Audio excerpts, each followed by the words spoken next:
This is the 2026-2027 EFL Championship, and something is very wrong.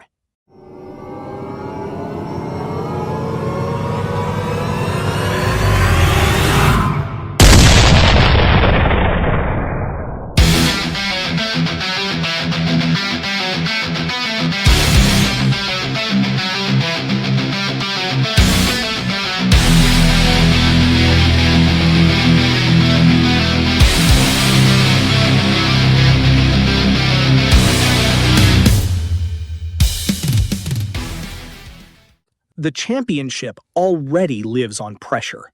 Historic clubs carrying old scars, fan bases built on grudges, and derbies that feel closer to street fights than football. But this season, it's different. Some of the fiercest rivalries in England are colliding in the same division, week after week. Promotion battles will be shaped by hatred. Relegation scraps will be fueled by pride. Every fixture comes with something extra: history, tension, and the threat of another chapter being written. It's a league defined by unpredictability. And this year, the stakes are heavier than ever. These derbies aren't just fixtures, they're generational. They come from geography, from towns pressed against each other, from borders that feel more like fault lines than map lines. They come from class identity, industrial cities, working-class communities, and clubs built on the pride of people who never had anything handed to them. They come from old scandals that never died, moments fans still talk about like they happened yesterday. And they come from traditions, the marches, the songs, the rituals passed down from parents to kids, shaping how entire cities see themselves. These rivalries carry real emotional weight. They define seasons, shape reputations, and turn ordinary weekends into something unforgettable. This season isn't just about fixtures, it's about fault lines. Rivalries shaped by geography, class, pride, scandals, and traditions that run generations deep. And every one of them is back on the schedule. West Ham versus Millwall, England's most dangerous rivalry. West Brom versus Wolves, Black Country venom. Blackburn versus Burnley, East Lancashire hatred. Swansea versus Cardiff, South Wales mayhem. Southampton versus Portsmouth, the South Coast war. Bolton versus Preston, pure Lancashire pride. Millwall versus Charlton, London hostility. Middlesbrough versus Southampton, modern playoff trauma. Running through that Derby roll call reminds me of the NHL rivalries I grew up with. Plenty of bad blood, but it stayed on the ice. In England, it spills everywhere, into the stands, the streets, the identity of the clubs. It's a different level entirely. So with that in mind, let's dive in. The rivalry between Millwall and West Ham United is one of the oldest and most intense in English football. Both clubs were born on the banks of the Thames, Millwall on the Isle of Dogs, and Thames Ironworks in Canning Town, less than 3 miles apart. Two teams, two communities, and two sets of dock workers competing for the same jobs, the same contracts, and the same pride. They first met in the 1899-1900 FA Cup, and from that moment, the fixture became known as the Dockers' Derby. It wasn't just football, it was industrial rivalry, workplace rivalry, neighborhood rivalry. Every match carried the weight of the shipyards behind it. Over the decades, the animosity grew into legend. The intercity firm, the Mile End Boys, and the Millwall Bushwhackers turned the rivalry into one of the defining chapters of British hooligan culture. Violence wasn't constant, but when it happened, it left scars. A Millwall supporter killed in 1976, a West Ham fan murdered in 1986, and the infamous 2009 Upton Park riot, where disorder spilled through the streets before the match even kicked off. By the time they last met in the 2011-12 championship, the Metropolitan Police were running citywide operations just to keep the peace. Some derbies are built on geography. This one is built on identity. Wolves and West Brom, born in the same era, founders of the Football League, raised in the smoke and steel of the Black Country. Back in 1888, they were already facing each other. 13 straight seasons. As football grew, so did the crowds. And by the early 1900s, 20,000 people were packing in to watch two working-class towns fight for bragging rights. Wolverhampton's story is wool, then coal, then engineering. West Bromwich's is coal, war damage, and the brutal unemployment of the 1980s. These aren't just football towns. They're communities built on graft. And when life hits hard, you cling to the things that represent you. For both sets of fans, that's the club. That passion has boiled over more than once. The 60s saw violence. The 90s saw kickoff times moved for safety. In 2006-2007, they met 5 times, including riots after an FA Cup tie. Even abroad, in Amsterdam in 2002, supporters clashed before an England match. And then came the 2024 FA Cup. Wolves winning at the Hawthorns for the first time since 1996. Nido magic, Cunha sealing it. And then the eruption. Fights in the home end, missiles thrown, players taken off the pitch, Kyle Bartley dragging his kids away from danger. 38 minutes of chaos before the game could finish. This derby isn't tidy. It isn't polite. It's raw, historic, and emotional. Wolves versus West Brom is the Black Country. Loud, proud, and unfiltered. The East Lancashire derby doesn't creep into football history. It storms into it. After Turton kicked things off in the 1870s, clubs like Blackburn Rovers and Burnley followed. And by 1884, they were already trading blows. 13 meetings in 4 years. Friendlies that weren't friendly. And then the first league clash in 1888. Blackburn smashing Burnley 7-1 at Turf Moor. Burnley hit back with a 6-0 of their own in 1896. From the start, this rivalry wasn't balanced. It was volatile. But unlike other derbies, this one kept disappearing. Different divisions, different fortunes, long stretches where the two didn't cross paths. And when they did meet, it was usually at the extremes. Burnley tumbling down the leagues in the 80s. Blackburn rising all the way to the Premier League title under Jack Walker. Two clubs living completely different football lives, but never forgetting each other. When the millennium arrived, the fuse lit again. December 2000, Rovers win at Turf Moor. Burnley's Kevin Ball sent off. The return fixture?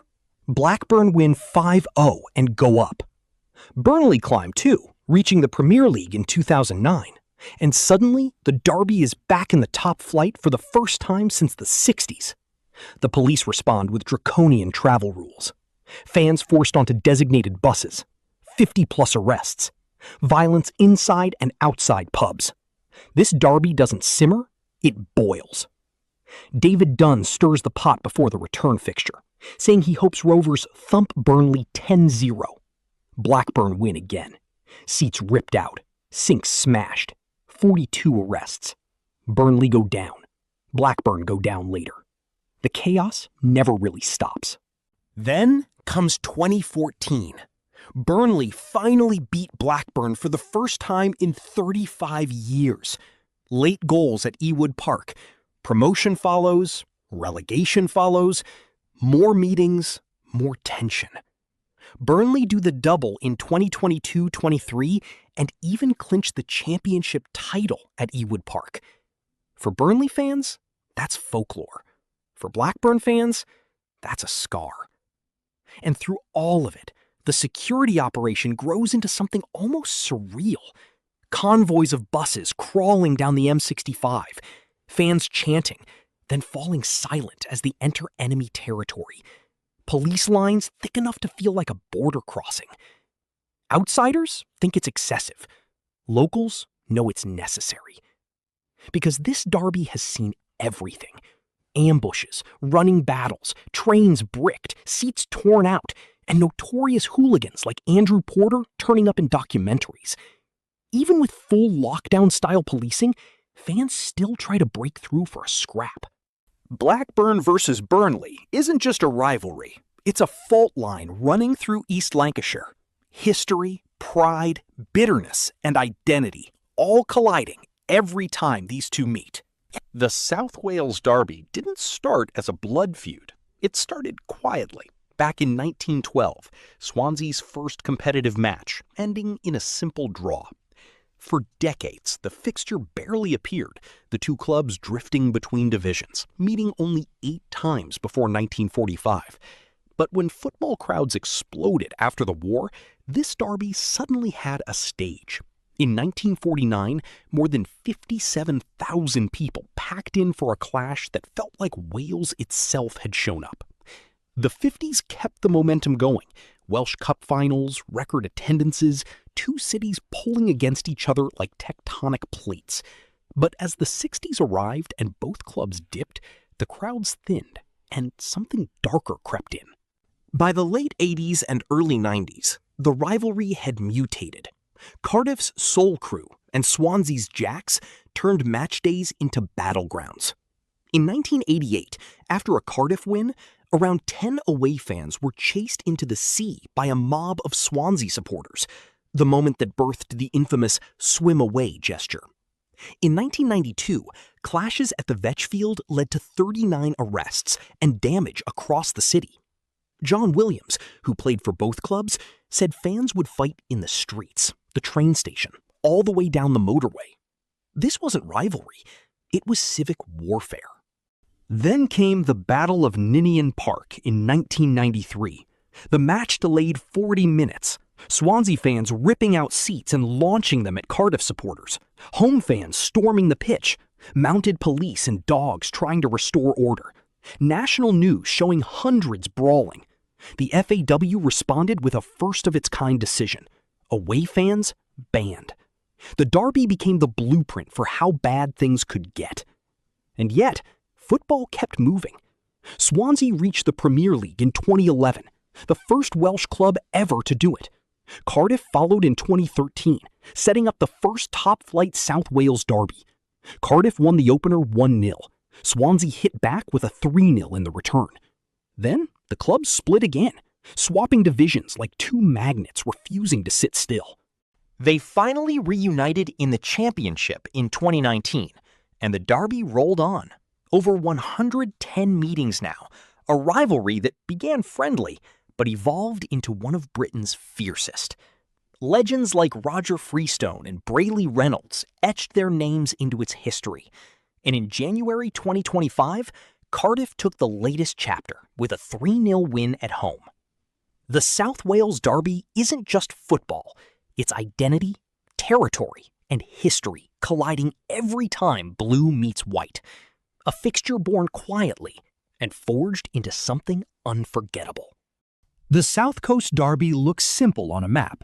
Southampton at St. Mary's, Portsmouth at Fratton Park, just 19 miles apart. But that short distance hides more than a century of tension. They first met in 1899, back when most clashes came before the Football League era. Even today, they've only played 73 first-class matches, not because the rivalry lacks fire, but because the clubs rarely share a division. Southampton have the edge in wins. Portsmouth have the edge in trophies, 2 league titles, 2 FA Cups, and the rare achievement of winning every division in the Football League. Saints have their own history, a long run in the top flight, an FA Cup in '76, and nearly 5 decades spent above Pompey in the pyramid.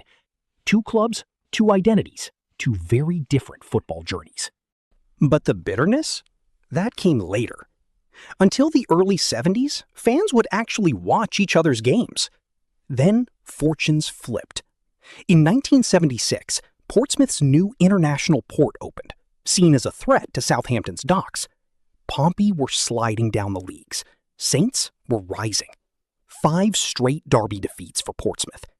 Jealousy, bragging rights, and the rise of hooligan culture turned a neighborly rivalry into something far sharper. By the late 70s, Saints were in the first division. Pompey had crashed to the 4th, and the resentment hardened. Stories emerged, like the myth that Southampton dock workers crossed a Portsmouth picket line, leading to the Scummer nickname. Historians say it's nonsense, but myths don't need truth to shape a derby. Certain matches poured petrol on the fire. In 1976, Mick Channon scored a last-minute winner at Fratton Park that helped send Pompey down. A month later, Saints beat Manchester United in the FA Cup. 2 years later, they were promoted to the top flight. For Portsmouth fans, that period still stings. And the modern era hasn't softened anything. In 2015, Pompey residents protested the Spinnaker Tower being painted in Emirates red and white, Southampton colors. 10,000 signatures later, the tower was repainted blue and gold. The rivalry literally changed the skyline.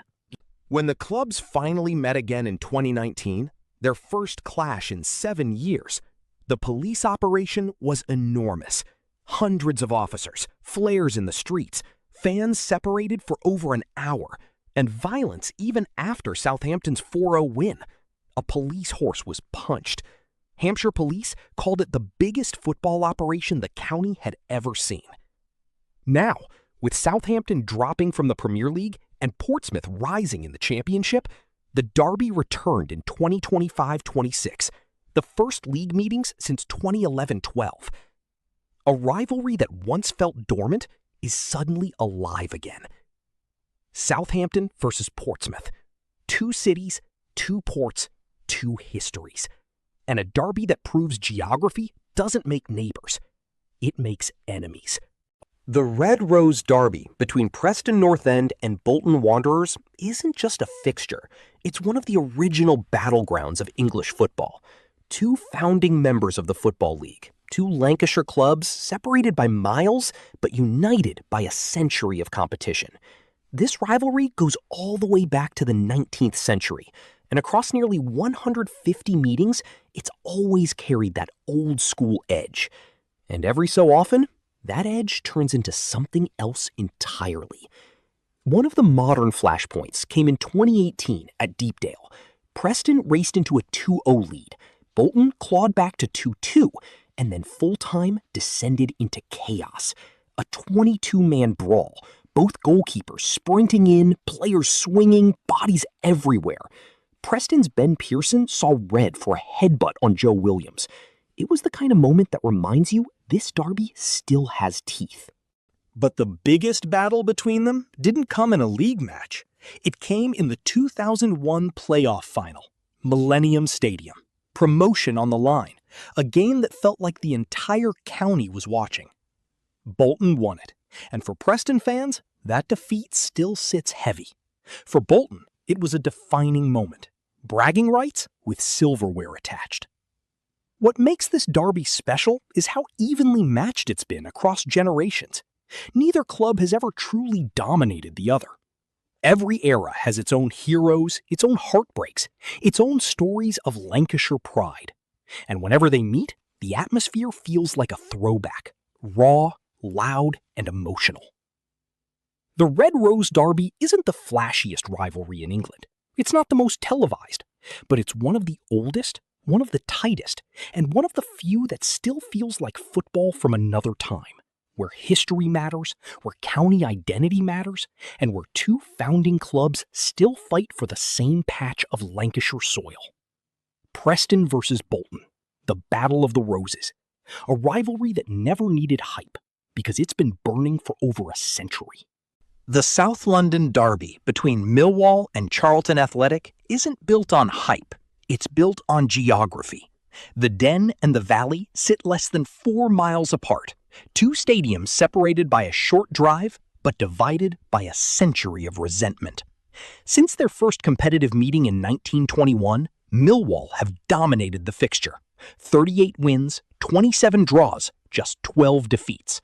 And the Lions haven't lost to Charlton in 30 years. 14 straight games unbeaten, 8 wins and 6 draws. In Southeast London, that's bragging rights carved in stone. Both clubs grew out of the same working-class river culture. Millwall's roots run through the Isle of Dogs and Bermondsey, dockers, steel, grit. Charlton's identity comes from Greenwich, community-driven, softer edges, a different kind of pride. Two clubs born from the Thames, but shaped by completely different worlds. And when those worlds collide, the atmosphere is unlike anything else in London. This derby isn't just about football. It's about territory. It's about who owns Southeast London. It's about two fan bases who can practically see each other's stadiums, yet refuse to share anything. Not history, not culture, not even pavement on match day. When Millwall hosts Charlton, the Den becomes a fortress. When Charlton hosts Millwall, the Valley turns into a pressure cooker. Every meeting feels like a test of identity. The modern chapters have only sharpened the edge. Millwall's 4-0 win in January 2026 at the Den wasn't just a result, it was a statement. A reminder that the Lions still hold the upper hand. A reminder that Charlton's fight to reclaim this rivalry is uphill. And a reminder that in Southeast London, proximity doesn't create friendship, it creates friction. Millwall versus Charlton is a derby built on 4 miles of tension, 100 years of clashes, and two fan bases who refuse to back down. It's raw, it's loud, and it's South London to its core. Southampton and Middlesbrough don't have a century of hatred behind them. They don't share a city, a coastline, or a cultural identity. But in 2026, something happened that changed everything. Something that turned a routine playoff meeting into one of the most explosive new rivalries in English football. It started with whispers. Middlesbrough staff noticing strange behavior around their training ground before the playoff semi-final. People where they shouldn't be. Cameras where cameras shouldn't be. And when Borough lost that semi-final to Southampton, the accusations came flying. Southampton had been spying on their sessions. What followed was unprecedented. The EFL launched an investigation and uncovered not one, but 3 cases. Middlesbrough, Oxford, Ipswich. All targeted by Southampton staff under head coach Tonda Eckert, who authorized covert filming to gain tactical advantages. The league's rules are clear. No viewing rival training within 72 hours of a match. Southampton broke that rule repeatedly. And the punishment? Historic. Southampton were expelled from the Championship playoff final, removed from a match worth over $200 million in Premier League revenue. Their appeal failed. Their season ended overnight. And Middlesbrough, the very club they'd beaten, were handed Southampton's place in the final. Borough walked out at Wembley instead of Saints, facing Hull City for promotion. Hull won, but the damage was already done. The fallout was enormous. The FA opened its own investigation. Pundits argued over whether the punishment was fair or excessive. Clubs like Wrexham and Millwall explored legal options, claiming Southampton's presence had distorted the playoff race. And Middlesbrough fans, they didn't forget. They didn't forgive. That's why this derby, a fixture that barely existed before, suddenly feels radioactive. Southampton, a club with Premier League pedigree, now carries the stain of Spygate. Middlesbrough, a proud northern club, sees them as the team that tried to cheat them out of a Wembley dream. Every meeting from now on carries that edge. Every tackle, every chant, every moment is played under the shadow of 2026. Southampton versus Middlesbrough isn't a traditional rivalry. It's a modern one, born from scandal, shaped by controversy, and fueled by the belief that one club crossed a line the other will never let them forget. This is the Championship, a league where the rivalries never sleep. From century-old grudges to brand-new flashpoints, every derby carries its own history, its own scars, and its own noise. These fixtures aren't just matches, they're identity, they're territory, they're everything fans live for. If you enjoyed this deep dive into the chaos, the culture, and the stories behind England's fiercest second-tier battles, stick around. More derbies, more drama, more football storytelling is on the way.